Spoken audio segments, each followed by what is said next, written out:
Let's go. Welcome to the Trusted Leader Show. I'm your host, David Horsager. Join me as I sit down with influential leaders from around the world to discuss why leaders and organizations fail, top tactics for high performance, and how you can become an even more trusted leader.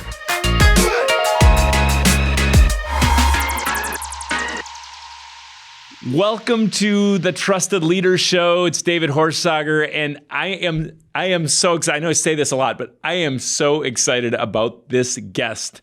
He is a friend. I've known him for a long time. His name is Justin Flom. I got to tell you about him. You might have seen him on the Ellen DeGeneres show. You might have seen him as a star in Wizard Wars or other shows, his own, YouTube TV show. This is fascinating right now. Justin was one of the top 5 Facebook pages with the highest worldwide reach, even beating Donald Trump and Fox News weeks leading up to the election. So it's amazing. But you know what I like is Justin is the same as we say on stage and off stage. He's a down-to-earth guy and a brilliant innovator. And Justin, I'm just thrilled to have you on. Thank you so much. Well, we go back decades, you and I. And this is going to be a very fun conversation. I'm looking forward to it. It is. In fact, your dad credits me with helping lead up to one of your biggest mistakes in the history of your career. I think you even named... It is your fault. That's right. I think I was even named as the executive producer very kindly at the time on your show there in Branson. But boy, have you done a lot since then. Let's start out with what are 3 things everybody that's listening today should know about Justin? They might know of you or even see you, but just give us 3 things we should know about Justin. That's a good place to start. I guess the top 3 things is at one point I would have considered myself a magician, and now whatever I consider myself doesn't really matter. But during pandemic, I've had the chance to be in front of about 4 billion eyeballs. And that's billion with a B, which is just bonkers to me, totally crazy. And yeah, you might have seen me on daytime TV or late night TV, or maybe even, I was in a Super Bowl commercial 2 years ago, leading up to this big reveal of a show called World's Best, and was a finalist on that show, which doesn't matter as much because it tanked. It didn't do anything beyond a first season. But now I get to create video content online. And once pandemic is over, assuming everything goes back to normal, we'll go back on the road where I work with companies like Walmart and Heineken, Dollar General, Benefit Cosmetics, all of these different things where I create magic to share messages for companies. And I also do the same thing in churches. Sure. And you're doing it online. You've done it live. I've seen you. You're amazing. Something nobody knows, I guess I'll reveal it today, but I talk about trust, and some of you don't know that 20 some years ago, I actually was mentored by one of the best magical illusion teachers in the world. I did shows, halftimes of NBA games, and 54 shows in 27 days in Japan at one point. But you and I were kind of interested in it in a similar time. And I think it's a fascinating part to the conversation because you have a background way back years ago as a magician, and same thing for me, but more recently. But since 2020 has been such a crazy year, magic has really taken a back seat, and the freedom that I feel is incredible. We haven't talked at all during 2020, and I think you'd be fascinated to know because, when I was sharing with you, I was obsessed with magic tricks, card tricks, deception, all of it.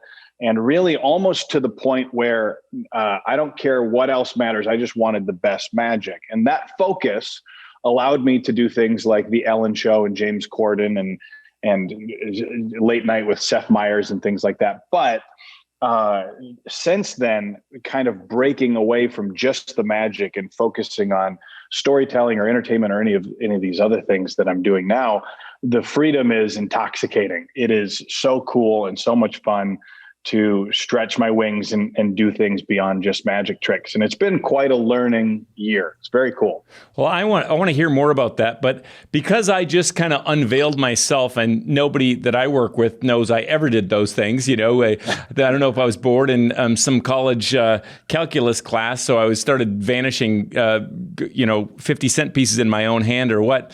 But I think it is interesting for both of us because, out of the Institute, we do one of the biggest pieces of research on trust and leadership, at least out of North America. It's a global study. All we do here is, our whole mission is about building trust in leaders and organizations. We work with everything from corruption issues in East Africa to, pro sports teams to business. But I think you and I do have a special angle on trust because of magic. And in fact, yes. People won't get, you'll understand this, but actually to be a good magician, you have to be exceptional at building trust. Yes. What do you think? Very much so. Yeah, that's true. A lot of people say that within magic, being a magician, you are an honest deceiver because you tell the audience you're going to lie to them, and then you do. It's sort of a pact that you have with the audience where we've said, all right, so within these rules, I'm going to do a lot of lying and deception. And you're going to trust me not to break kind of these rules that we have, these unsaid, unspoken rules of a magician with an audience. So once you've built up that trust, then you can, deceive for fun. It's the same trust that we have built in with Hollywood or with television, where we understand that they're going to deceive us with camera tricks. And we know that Steven Spielberg didn't find dinosaurs. Those are fake. And we trust him to take us through a deceptive sort of journey for entertainment. So magic is kind of that. And I think what's really fun is seeing how it's evolving with this new generation of social media where things are moving quite fast. And the secrets of magic are maybe not quite as precious as they used to be, right. Certainly to me. Because the internet has just shown that the audience they've had access to the secrets for a while. And magicians they still haven't gotten the word. I'm looking at the data and can see that. And it's changing the way that I'm performing magic. And I'm actually bringing in the audience more into a trusting relationship with me, where I'm exposing more and more secrets to them, because I'm finding that that's what the audience wants. And I would prefer to give the audience what they want. I love that because, first of all, one thing I would just back up one step and then we'll move on from magic. But the back up one step is, I think understanding illusions, at least it's psychology, so much of it. Mm-hmm. How you don't actually float something, you only appear to float something. You don't actually vanish something, you appear to vanish something. So, but what I think it's helped me do, whether it's in the boardroom or our company or whatever, is actually see what actually can be trusted and what can't, because you get so good at seeing what is actually deceptive. So that's actually, I have people that joke with me that know me well from years ago, and they say, "Oh, you used to be a magician or illusionist. Now you build trust for a living, right? You used to deceive people for a living. Now you do trust." And most people don't know that in the world, but actually it's helped because it's so much psychology of reading people and helping them, but helping them. Building trust with them, and nowadays we're trying to lower deception in the boardroom, in politics, in global governments, and whatever we're trying to go for authentic trust. Of course, that's what we'd call the trust edge. Yes. But I think what I really love about what you've done is you have cared about the audience, what the audience wants, because there's a lot of artists, and you and I know them, that are starving, that want to, but it's art. It's art, whatever comes to me. And you've said, well, actually, I've got to care about what they want. I want to use my gifts. And people that don't know you, you're from a brilliant family. Your dad is one of the most amazing innovators I know. And you've gotten a lot of that gift as an innovator. And of course, he's very successful in his own right. But anyway, I think, tell me more about that, because we talk about, hey, the marketplace actually is really valuable because we have to deliver what they want if we want to be around and use any of our gifts. This is the first year where I was really able to listen to what the audience wanted because I had to. And it was about following the data, what's working, what's not. And that's a big piece of what we try to do in business is an artist wants to do what they want to do. And I would not consider myself an artist anymore. My job as an entertainer is to find out what the audience wants and to give it to them. So I've been doing more research this year into what the audience wants than ever before in my life. And what I found is, they don't necessarily want magic tricks the way that I thought that they did. So that changed a big piece of how I've worked things. What do they want? Well, they want to learn. That's a big piece of it. People want to feel like they're learning something, even if in reality they don't really want to learn. They want to feel like they're learning. That's a big piece for the audience, that at least on my side of things. So what I've done, like one of my big hits this year with like 300 million views is this. It looks like I get sawed in half. So you'd go, oh, well, that's just the old classic illusion. But actually, no, we start. Actually, you did get sawed in half. Actually. No. Yes. What we actually did is we exposed the secret at the top. So we let the audience in on, I'm hidden inside of this secret compartment. These are fake legs, but when we move them this way, it looks as though I'm a whole person. And then we're going to, and the audience is suddenly like, man, we're learning something here. And then they are able to see, oh man, we're going to see this trick really mess with somebody. This is going to be fun. So I think the audience likes that sort of thing, which is pretty different than what I was doing before, which was creating messaging for companies, which I mean, I'm still doing that, but just less so. Like after we finish up here, I'll hop on a Zoom call with a company that does antivirus computer software.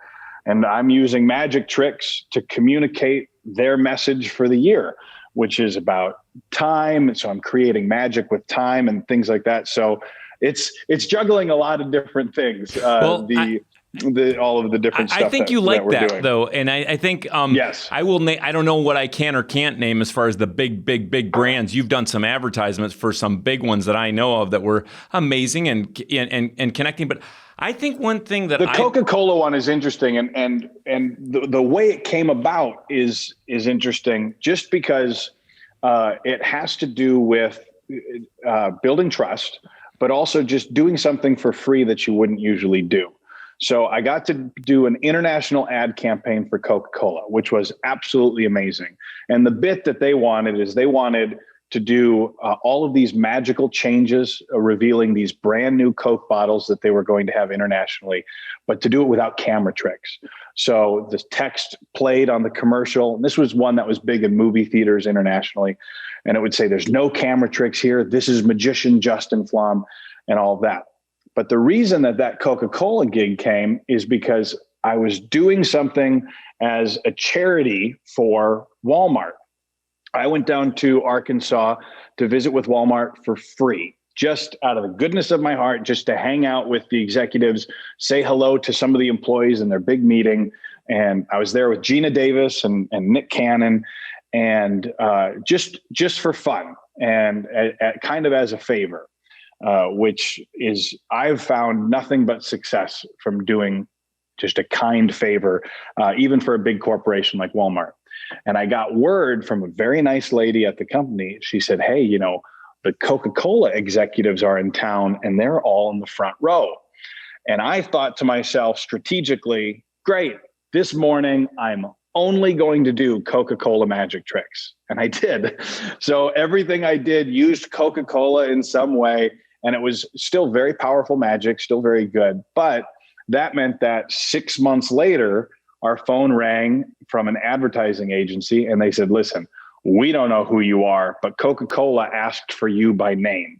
And I got to do their campaign after that. And it's just because of a free favor that I was doing for Doug McMillon and Walmart. Pretty amazing. Something interesting about that, I wrote about your dad in my first book, The Trust Edge, and talk about how he really built his business by giving. as a generous giver. And I talk about him, and I think you've taken that on yourself. It's pretty interesting. The other thing, nobody can outgive my dad. That's 100% correct. That's true. I think something interesting here. Well, speaking of giving, I just have to put a shout out because I have a leadership group, a mastermind, kind of an accountability group. We've been meeting together for 28 years or whatever since college, 30 years almost. And we meet at your family lodge up in, on the lake in northern Minnesota. So, and that's a gift. Every time you're just like, nope, go take guys, meet there, do your stuff. And that's been one of the many, many huge gifts. With that, I'll just tell everybody should call Mr. Flom and use the cap. No, just kidding. That's right. But I want to jump here. And I think, what you're doing now, at least, tell me if this is true, because we talk a lot about story, how you build trust with story. But, you more and more, I think, at least in all of the stickiness you're creating online, really what you're doing is inviting people into a story. Is that what you're trying to do? Is that what you're doing? Tell me about that. Yeah, I don't know necessarily, because the online thing moves so fast. Whatever I say today will be different tomorrow, because everything is about what the viewer wants to see. So, earlier this year, the viewer wanted to see science and different science experiments with me and my wife. And then later it became, puzzles were really big. And this is all for video content online that's being passed around. And well, by the way, you'll just see the show notes, trustedleadershow.com. We're going to put links to his YouTube channel, his whole everything. Well, you got to see some of this. If you haven't seen all these videos, that's where they are. Go ahead, Justin. Well, they're very silly videos, and that's what earlier my content was more serious and really professional looking, and the public wants, they wanted more authentic, just a family at home hanging out. So that's what we've been doing. But within each of these things, whether it be science or magic tricks or puzzles, the true subject of these things was story and relationship. So my dad, he said that his business was all about relationships. It wasn't about insurance sales, which he was the number one salesman in the company, or is, but that it didn't have to do with prices or business. It had to do with the way that he created relationship. And I think the same thing that people are peeking into these videos is about relationship. They like my wife, they like me, or they don't like us. And that's a relationship too. Whatever's happening in these videos, there's a relation that I have with the viewer, and focusing on that is quite something. Yeah, it's very interesting. Well, how do you keep, this is something you kind of have created a dragon here that needs to eat, or they'll blow fire on you. Yes. And, and whether it's your advertising, people that hire you, you got to keep, almost as an entrepreneur, solopreneur, you've got to keep this engine going. How do you keep innovating today? How do you keep being creative? How do you do that? It was a complete change of mindset. When you're a traditional magician, you would create a 12-minute act for your entire life, and you would perform it forever until you die. There was a great performer. His name was Marvin Roy. He went by the name Mr. Electric. He created an act with light bulbs back when light bulbs were still a novelty, and he would pull 100 light bulbs out of his mouth, and his wife would appear in a light bulb. It was great. And it was 13 minutes that took him around the world, and he performed it everywhere. That doesn't exist anymore. And that act that this elderly gentleman created and treated so preciously is not a system that can work in today's day and age. So the complete shift was not to create anything to be treated as precious. Nothing I create is precious. Now, my job, so I've edited, I can look at my laptop and see 1, 2, 3, 4, 5 pieces of content, and none of them are precious until hindsight shows later, oh, this was something that you did that was really good. It really resonated. It made a lot of money. It had a lot of views. that's going to stick around for a while. So my belief is that when the Beatles showed up into the studio to do Sgt. Pepper's Lonely Heart Club Band, that was just what they were writing that day. They did not set out to create the greatest album of all time. They just showed up to work. So my job now is to show up to work every single day, write something brand new. And this muscle has gotten really strong because I've freed myself from thinking that you can only create one thing for your life, and you're going to do that act forever. And now I'm like, all right, today I'm going to create 3 brand new pieces, new ideas, new little nuggets of something, and I'm going to put them out. And that brings the bar a lot lower because you're not trying to create something that is of lifelong value. And just because of that, you will cross that bar and you will create things of lifelong value just by accident. So I sit, and the other thing is I don't waste time at all. Time is the most precious commodity I have. So like I finally convinced my wife yesterday to bring on an assistant for her because she is used in a lot of my video content, and just anything that someone else can do and that doesn't require you or your personal imprint, hire it out, get rid of it. Man, I was so, I remember when this is 20 years ago. I remember when you brought on somebody to answer the phone for you. I thought, wow, oh my goodness. Mr. Horsager has like a staff. This is the most impressive thing. And now here I am years later, I'm late to the game.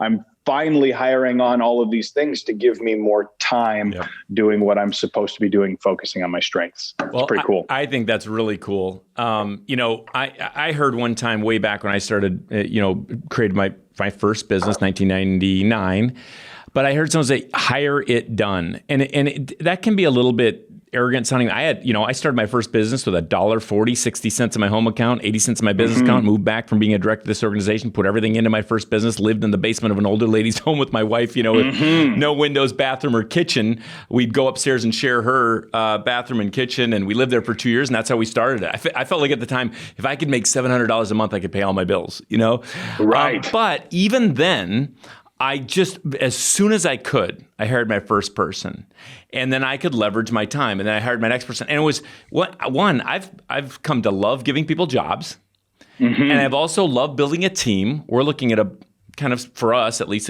significant hiring the next few months of several people. But it really does allow us to be our best, and hopefully you get people that they get to be their best in that role too. Because earlier you mentioned my biggest mistake, and it's your fault. And here's what it was, just for your listeners. This is, I think, will be interesting. So there's this little sleepy showbiz town called Branson, Missouri. And in Branson, they've got 150 shows, and they've got only 6,000 people live there. So it's a very small town. But at the time I was there, 8 million visitors a year were coming through. But still, at 150 shows in town, each with, there was, I think, 60 theaters. And that's like full-fledged box office, theater seats, everything. Some of the most beautiful theaters in the world are there without people in them. That's right, man.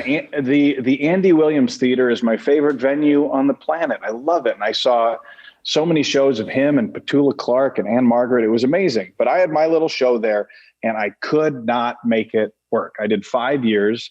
And the reason I couldn't make it work is I was not allowed to focus on my strength, because my strength was just putting on a good show.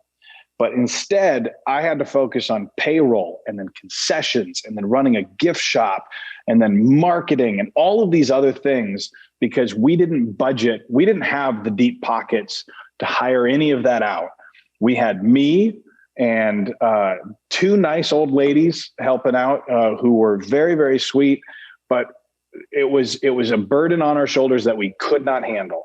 And then partner that with the town is very politically run, and the older shows really get to things. It's a whole mafia type thing. Very difficult. I haven't heard that. The Branson Mafia.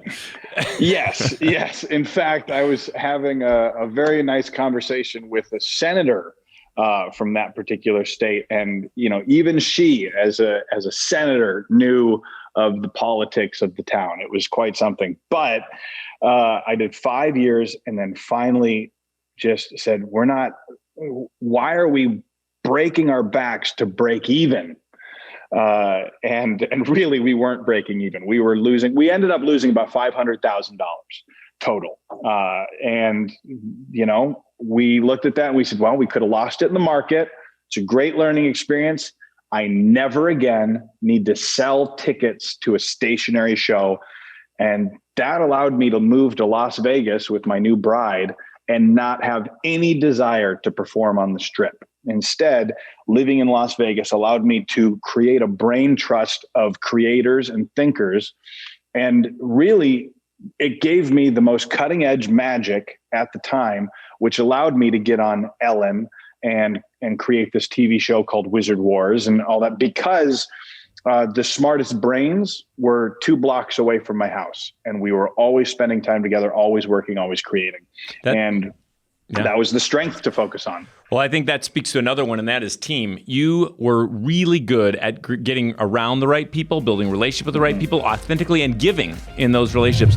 Hey, it's Ann with the Trust Edge team here. As you know, we are passionate about helping you and your team perform at your best. And that's why David wrote his new book, Trusted Leader. This true-to-life parable follows the story of a CEO who uncovers the root issue threatening his organization's success. And in the back half of the book, David provides a roadmap for even how to solve those root issues.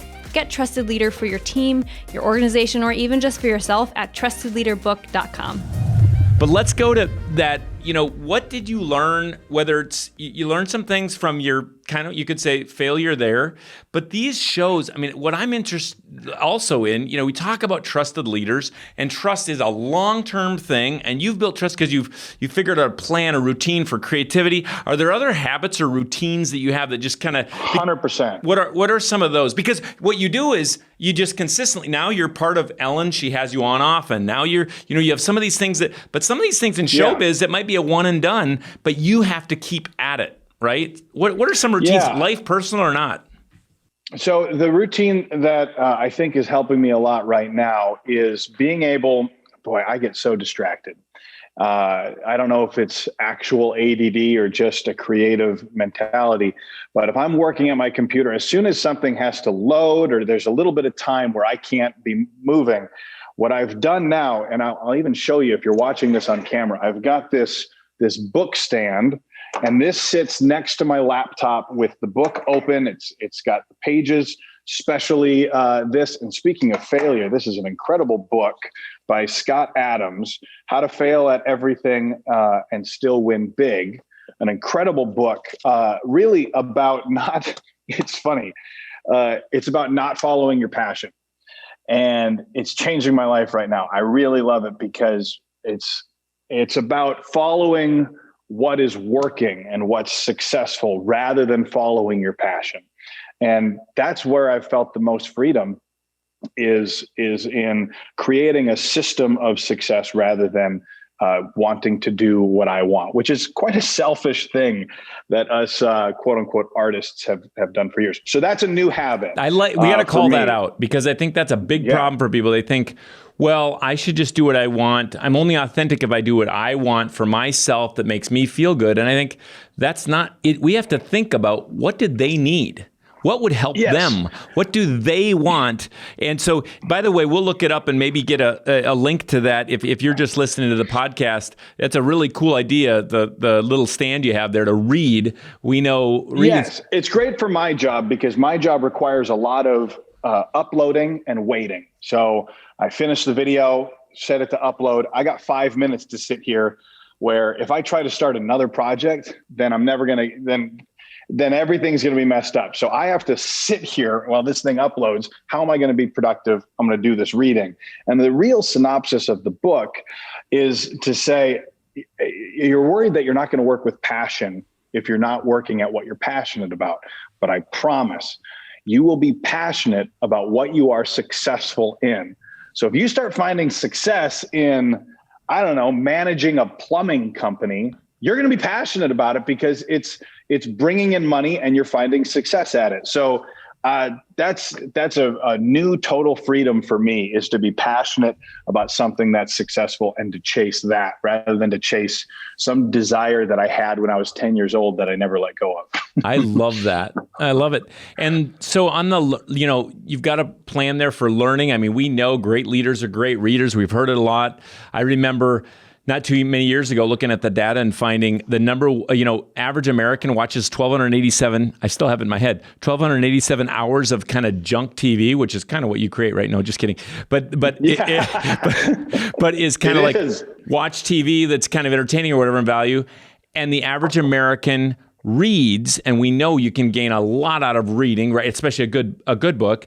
And the average American reads in their lifetime, not annually, 1,287, in their lifetime, as far as books over, I think it was over 200 pages. So Good Night Moon to your kids doesn't count, right? So average number of books an American reads in their lifetime after their formal education, whether that was a PhD or a high school degree, what do you think the average is?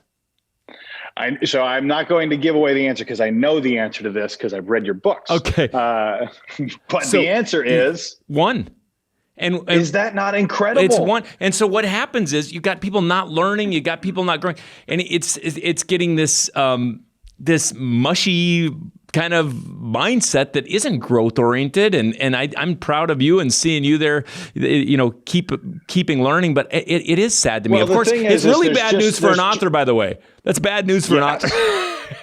It's bad news for an author. It's why I haven't written a follow-up to either of my books, because I did the book thing, happy to have done it. I don't need to do any more because that's a difficult outlook for an author. But for me, there's no time in the day. I don't know how people do it. I have no idea how people find the time in the day to get everything done, because I could work 18 hours every single day and still have things to do at the end of the day, which is an amazing thing for my job it's up to me how much money I want to make for the day, because I can just continue on it. So then I would have to sit down with my wife and really try to balance out how much time should I work? How much time should I take off for the family? I don't have the answer to these questions yet. I'll let you know. I don't either. I've got teenagers and I don't have them. Any other habits or routines that you have just in life that make you better? I mean, you look still as healthy as can be. I know your wife looks healthy. You've got, kiddo haven there, and you got life is going crazy. Yes. It all has to do with flexibility. I want, if I told you, hey, you get to take a nap today, you'd be like, oh man, I'd love a nap. But if I told you your nap was only going to be an hour before bedtime, well, that's kind of worthless. Like that's not because you want to be flexible with where you put the things that you enjoy. Otherwise you might not find enjoyment in them. A fine meal is only good if you're hungry. So the flexibility in my life has been very important, to just work out whatever I can do to be flexible, because I know that happiness will come from myself and from my bride when we have the flexibility. So we have been very intentional about creating a life that when I used to do missions trips when I was younger with my church, the pastor who would take us around, and we'd do 12 shows in a day.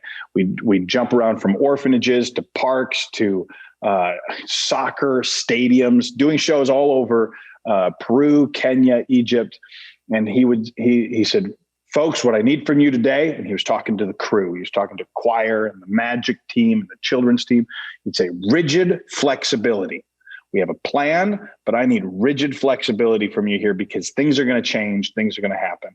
And when you hold all those things loosely, and it's another thing that came from my dad, when you just understand that life is going to throw curveballs at you daily, then you don't freak out when they come, because you just know that oh, well, this is the curveball for today. All right, good. And you just have to be rigidly flexible with it.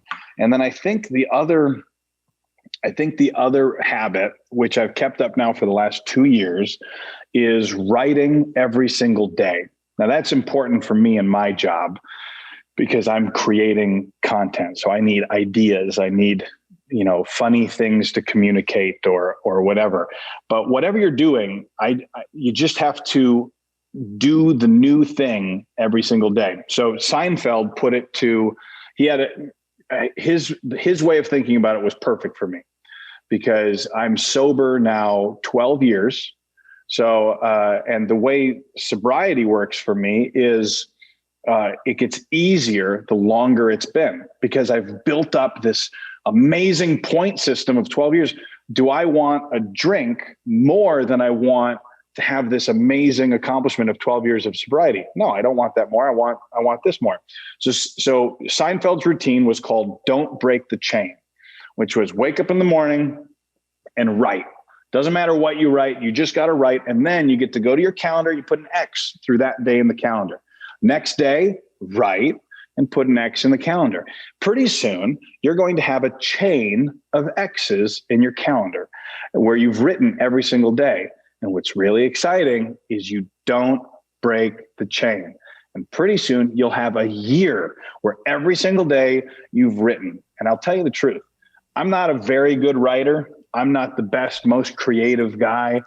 And my batting average is for writing, whether it be jokes or ideas or tricks or whatever, my batting average is pretty low, but I'm going to show up to work more than you. Mm-hmm. And that's why I'm going to win, because that's the secret to it. I don't think Seinfeld is the best comic of all time by his brain. He's the best comic of all time for his work ethic. Mm-hmm. That's a true statement. Yeah. Do you have a certain time that you always do it at this time? Like, do you have any other rhythms that make that happen? Or is it just like, I'm not going to go to bed before I do? Yeah, it would be, I'm not going to go to bed. Mm-hmm. That was what it was. I'm working on the time thing because I would really like to know what I'm going to do 9 a.m. on December 17th, 2021. But I don't know that. I wish I did. But for right now, what it is just, I'm not going to sleep until I finish this task, which isn't the healthiest way to do it. But what it did mean is that there was times, I remember I was up in Canada, I was on the road. We did a show in the morning. We drove to the next show. We get there. I'm not pulling into my hotel until 2 a.m. and I hadn't written a page yet that day. Oh no. Well, I've got 3 months at that point built up of days writing.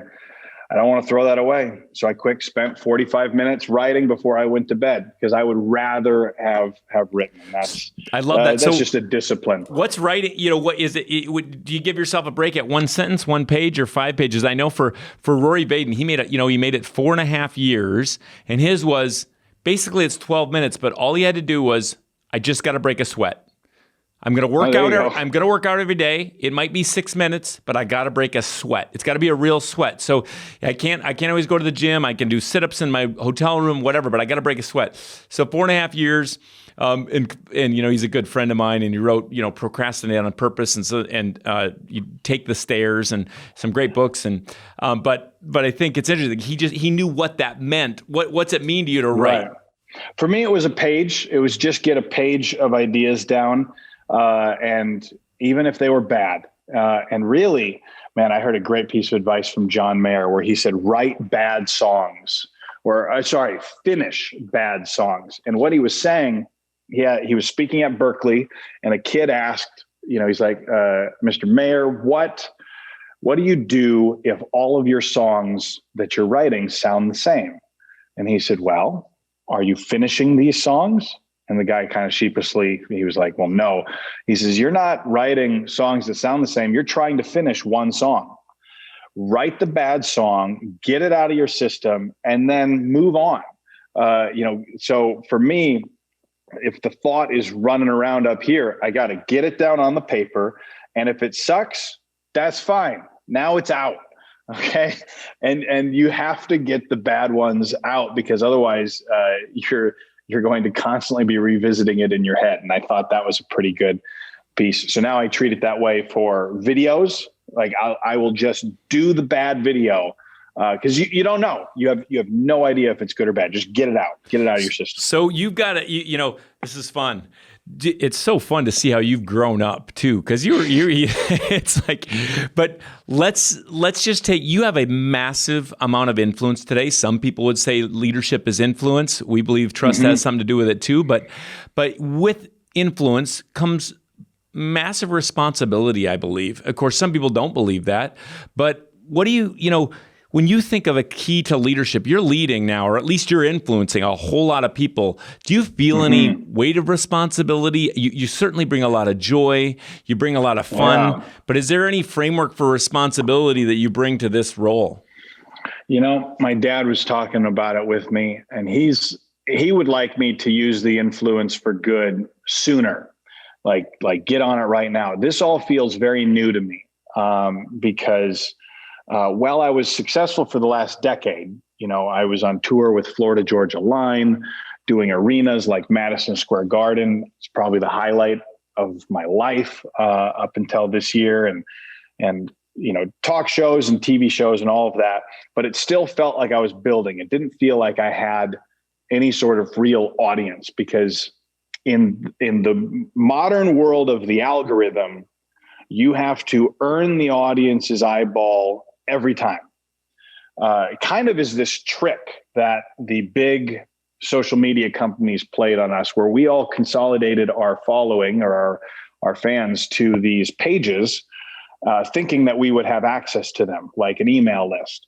And then, so, you're a company like Coca-Cola, you get all of your fans to like your Facebook page by putting like us on Facebook on your TV commercials. So you got millions of likes. Now you post a commercial and it goes to 20,000 people. Well, why is that? Well, Facebook is holding your fans hostage, essentially, only going to show them what you're creating if it's good. Well, that's a totally different thing. So I've never felt, to answer your question, I've never felt like I have the large audience to influence, because each time I step out to put something in front of the large audience, it's so dependent on the algorithm. So I don't know yet what I'm going to do with said influence. I know the important things are, to me, is faith. Faith plays an enormous role in my life. And I think there was one way that I saw it played out that I really liked. So this was right after my TV show, Wizard Wars. So the whole season was up on iTunes, I believe. And here's how the show went: we would create interesting magic tricks out of ordinary objects, kind of like Iron Chef or Chopped, where they'd give the cooks, random ingredients and say, make a meal. We would do that, but with magic. And it was on the Sci-Fi Channel, and Penn and Teller were celebrity judges. It was really cool. And I was the lead wizard on the show. So this lady who was stuck in her hospital bed, she couldn't do anything. All she had was her iPad.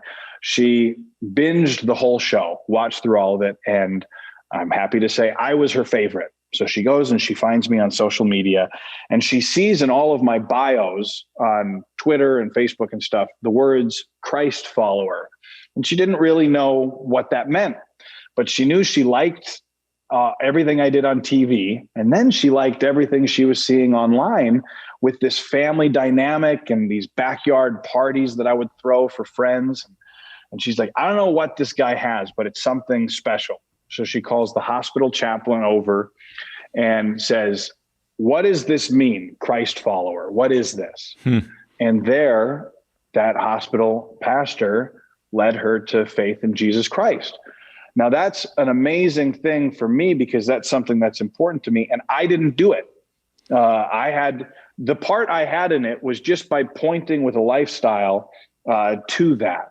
And you can look at that for anything that you have, whether it be just a morality or a faith in a particular higher power or sobriety or anything like that. If you're living out that attractive life and you are shining bright within it, that's the influence that you can have. And that was, for me, a really cool story. She wrote me a nice letter and thanked me for it. And here it all happened without my knowledge. Wow. That's a great story.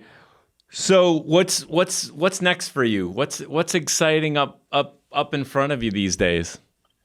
Boy, I don't know. It's we don't know what's going to happen with live entertainment in the future. We just have no idea.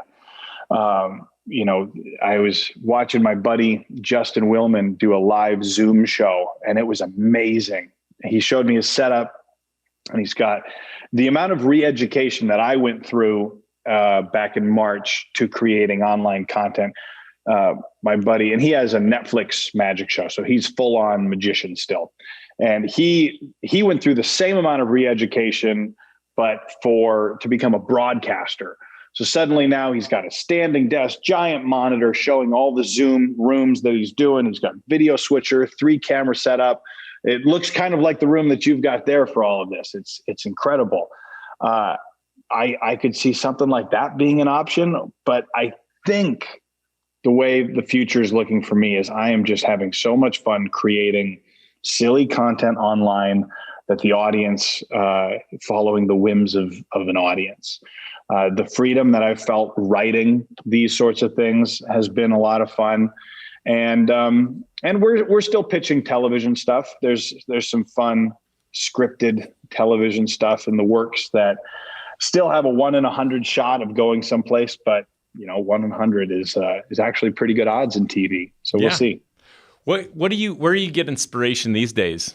Like you got to stay inspired. And yeah, the inspiration comes from my little girls. I got a 4-year-old and I got a 1-year-old, and so it's Haven and Holiday, and we call her Holly, and it is just so much fun seeing them go through stages of life now that I remember going through when I was, a little kid. So that inspires me the most, and I want to showcase real life in that way. That's a really fun thing. And the next thing that inspires me is just doing new things. Man, I think variety is the spice of life. So the fact that I get to do a different thing every single day is just an absolute blast. Because I figure it goes back to what I said at the beginning. I don't have to do the same magic show every single day. Now I get to create something new every day. And knowing that that's possible and I don't know why magicians don't think it's possible, because you look at scripted television, you look at comic strips, you look at almost any other art form, you have to create it in a serial fashion, new every single day. So that's what inspires me, is doing something new every single day and just building that muscle. I love it. Is there anything, if you're going to give, we talk about doing the work here, you're doing the work, you got to do the work. You don't get successful, you don't have an influence, you don't lead well unless you do the work. Is there anything else? I know the habit for you, probably the biggest one is writing every day. Is there any other tip or advice that you'd say for just everyone, every leader, every person to be more productive or effective, would be like, this is something you could do every day that would, could help anybody? Yeah, that's...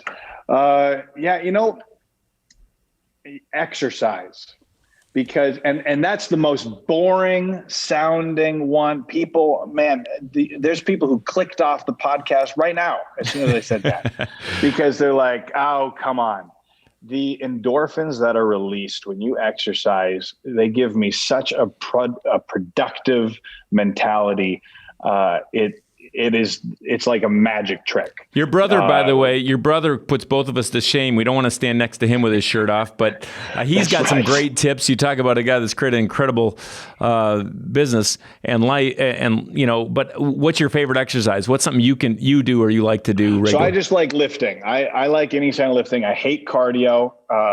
And I like finding research that says that cardio isn't good for you. Even if I'm like, even if I'm looking at, bunk research, I'm like, yeah, I just want to lift. Because what I do is I throw in, I don't throw in music. I throw in podcasts. I throw in talk radio, and I'm listening to that, and I get those endorphins going. And now I feel ready to conquer the world. So I try to do that in the morning and then go and be productive after that. Because listen, whether you're an author, a writer, whether you're a leader in your particular business, or whether you're an employee with a boss, all of us have tasks to do during the day that if we come at it with ingenuity and creativity, it will get the attention that you want so that you can move up. And the other thing I'll say that is interesting is really about following success instead of your passion. So I've kind of reached the top of this ladder on this social media landscape because, like you said at the beginning, in the week leading up to the election, my Facebook page had higher reach worldwide than Donald Trump and Fox News. Forbes covered it and Facebook released it, and that's crazy. And if I had been climbing the ladder I wanted to, which was a ladder of a famous magician with television specials every year, and we both know one particular individual who had that all throughout the 80s. And I wish he was a nicer individual, but that doesn't matter. But I climbed that ladder. I thought I was climbing the ladder of famous television magician. And I get to the top and I'm standing on the building at the top of this ladder. And I look around and I realize I'm not there. I'm actually at the top of this new social media game sort of thing. What does that look like? And I look across the street at the ladder I thought I was climbing of television magician, and that building is demolished. Doesn't even exist anymore. Mm-hmm. So it's really good that I was climbing this ladder over here because I'm happier for it. I don't know. It's just a word picture I like about you don't know if you're following your passion, if that's the right way. Really, you should be following success. Interesting. So, Justin, I'm big on research, big on, I sit on the board of a university. And of course, you would probably say, hey, forget college. What say you? I like my doctors and my lawyers to go to college. But beyond that, most people, we live in just the information age, and you can learn anything outside of a school. I think if it was 30 years ago, different story. But what universities and colleges look like today, I think you're going to go into a lot of debt when more likely you could learn everything you need to know at a trade school or just online. So I don't encourage many people to go to college depending on what they want to do. Myself, I skipped college and immediately went to losing money on a theater in Branson, Missouri. And what I ended up 4 years ahead of my competition because I didn't go to college. But the main thing is a gentleman in Minneapolis there. He told me a great piece of advice. This is Bill Arnold, an actor and comedian. I called him yesterday. I know exactly. Oh, great. Yes. So Bill told me, burn the ships. He said, if you have a backup plan, you'll use it. But if you burn the ships, and show business or whatever is the only way to make it work, then you'll make it work. And that's kind of what I did is really that only plan. But I've modified the plan since and seen that it doesn't have to be magic that'll work. It can be any kind of entertainment that I'm making work. Yeah, keep learning. So burn the ships. Bill Arnold, by the way, full on ahead. Yeah, Bill Arnold, became very successful. They produced Triple Espresso, the show, and had shows going all over the world at one point. Mm-hmm. He's on a radio station as a host, and he also still performs. And what an inspiration to many. But yeah, I love it. It's interesting because, you aren't the only one. Your sister became, she skipped college, right? She said, I'm making more money on the side. She was in it. She was over at Crown, and she got an offer from the University of Minnesota to shoot a magazine. She's a photographer, and she saw that as a sign of like, you know what? I don't think I need what's here. I'm just going to go for it. And within the year, she had booked 6 figures of weddings and portrait shoots and different things. Totally changed her life, being able to drop out of college and do that. And then in the same way, her best friend has dropped out of her regular job and started creating content with my sister and myself for these online things. So I'm all into dropping the traditional job or education and going into the unique. I love it. There you go. Well, both ways can work, I think, and certainly there's truth in that. So the number one takeaway I would say is keep on learning, keep on innovating. Well, I could talk to you all day. We got to have you back sometime, but we got to get to the lightning round here, so you can answer these as quick as you can. Let's try to go. One of them you might already answered. I'm going to answer it again in case you have a second book, but let's go for it. What's your favorite book or resource right now? We talked about Scott Adams, if that's the one, but maybe there's a secondary favorite book or resource, podcast, something right now. Yeah, that would be the one. And if you're in speaking or entertainment at all, the other would be a book called Maximum Entertainment. It really is about bringing a professional mentality to speaking and entertaining. It's by a friend of mine named Ken Weber, and he just rewrote it. He wrote it about 20 years ago. He just redid it all with brand new things coming from internet and social media. Maximum Entertainment, and that's for people if you're into any sort of public work like that. We just did a different podcast. We talked to one of the greatest speech coaches of all time, Patricia Fripp, but we were talking about how Warren Buffett said He said, if you want to increase your value, your worth by 50%, get good at communicating or speaking, because that's, it's a key way that we motivate, inspire, get anything done. It doesn't matter if it's our 5-year-old, teenager, or boardroom, right? So let's go to the next one. Anything you can't live without? Something you can't live without. This cup of coffee right here. I cannot live without the coffee, and then that's it. All right.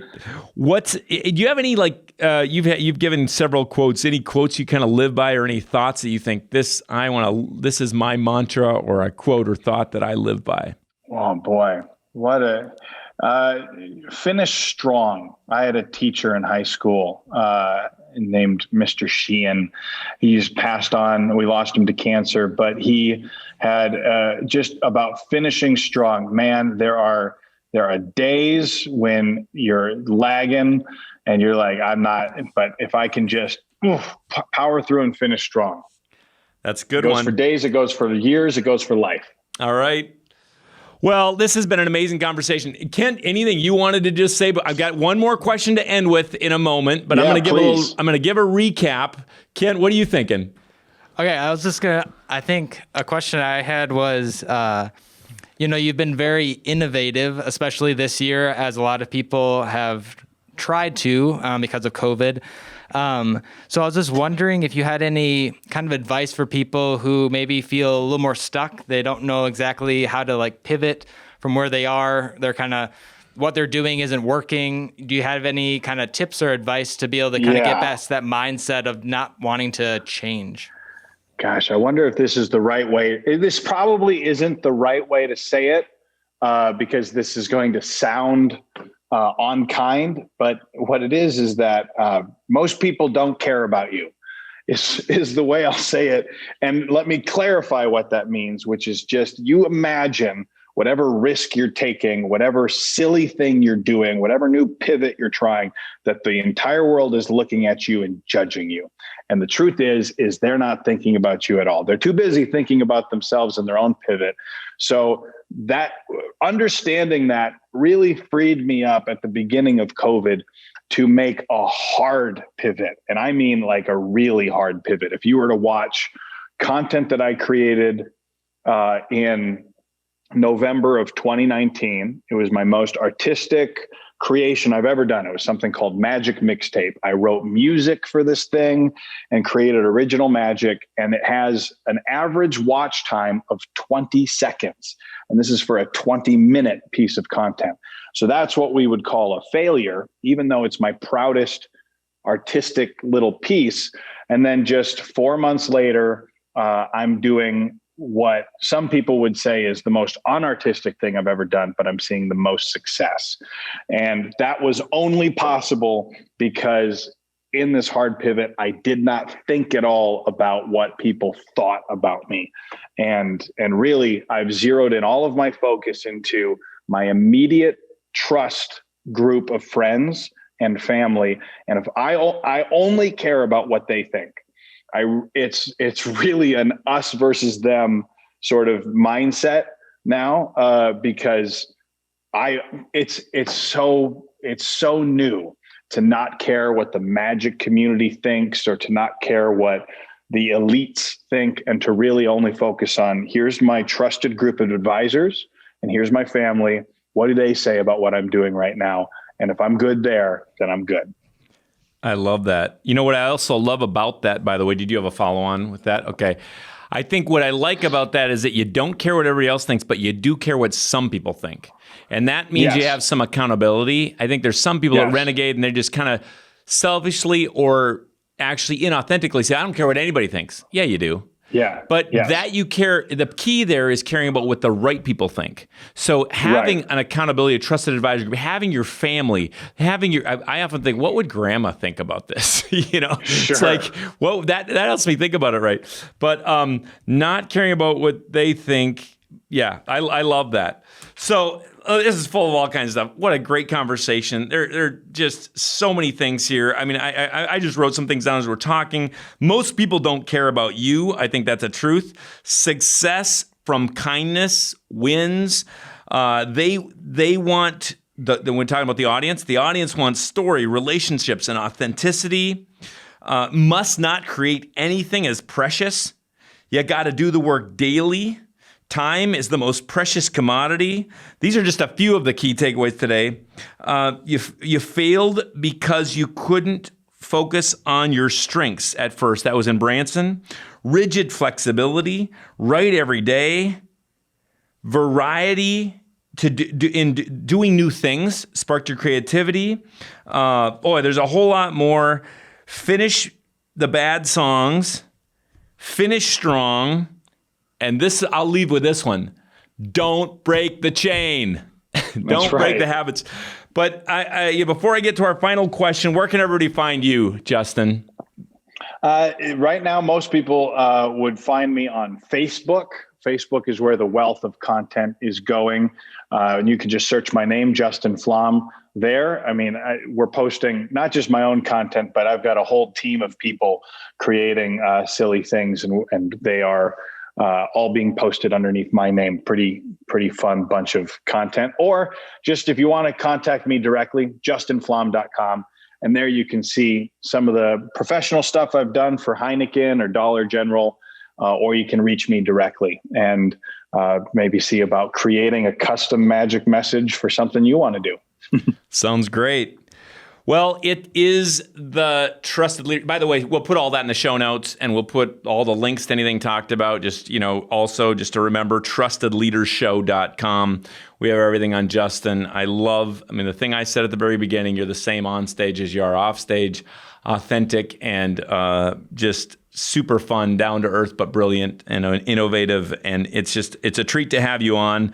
It's a treat to count you and your family as a friend. And so here's that last question. It's a Trusted Leader Show. Who is a leader you trust and why? So I'm going to go with the guy who I'm working with most often now. And he's a gentleman named Rick Lax. And he is a leader now of a group of individuals here in Las Vegas who's creating the content that I was kind of just talking about. And he is the person who really kind of changed my thinking on what entertainment is and what this generation wants to see.